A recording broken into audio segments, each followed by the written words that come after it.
All right, that's the sound of money, and it also smells like money in here. This is Money Mike Giordano with Williams Wealth Management. It is Wednesday, so of course that means it's time for a little Mike on the money. So we all have unique goals that we're striving to achieve in our lives. Many of these goals do require money, Mike. Yes. So we want to talk through growing our wealth so our goals can become a reality. So arguably the most powerful investing concept is compound interest. Mike, can you remind us, why is it so mind-blowing when we talk about compound interest? Yeah, compound interest is mind-blowing. I'm still trying to figure out the smell of money that you were talking about there. I'm like, is there a certain perfume or what are we talking about? Yeah, compound interest is so mind-blowing because it runs counter to a lot of things in life. I'm not very fast, but I can run a faster 100 meters than I can a marathon in terms of the pacing, right? And most people can. They can run a lot faster over a shorter distance than a longer distance.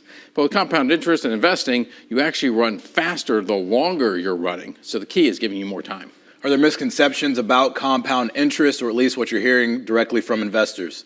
Yeah, I mean, one of the most challenging things for investors to hear with compound interest is they think they could just do one thing. I invest $1, and then it'll just keep compounding. It'll turn to $2, $4, $8. That sounds nice. Yeah, and you will get wealthy over 5, 10,000 years, right? But when you look at mortality tables, none of us is living 5 to 10,000 years. So in order to grow your wealth, you really need to give it some energy at first. And I was watching a podcast yesterday with Dad Sweeney and Bill Belichick, and Dad was asked, talk about this BYOG, bring your own guts, right? And Dad was like, you can have all the great schemes and all this kind of stuff, but at the end of the day, you got to bring the energy. And it's the same thing with investing.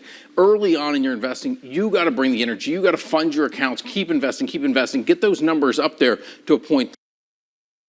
How can we all leverage the impact of compound interest? Yeah, so think about it. The most important ingredient is time.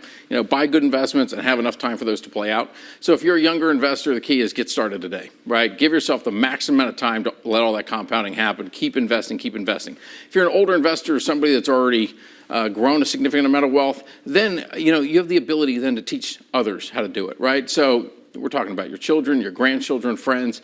Maybe you could help them open up an account, teach them the concept of compound interest, maybe fund the account for them, get that seed going. It's so motivating. I know how motivating it is for me.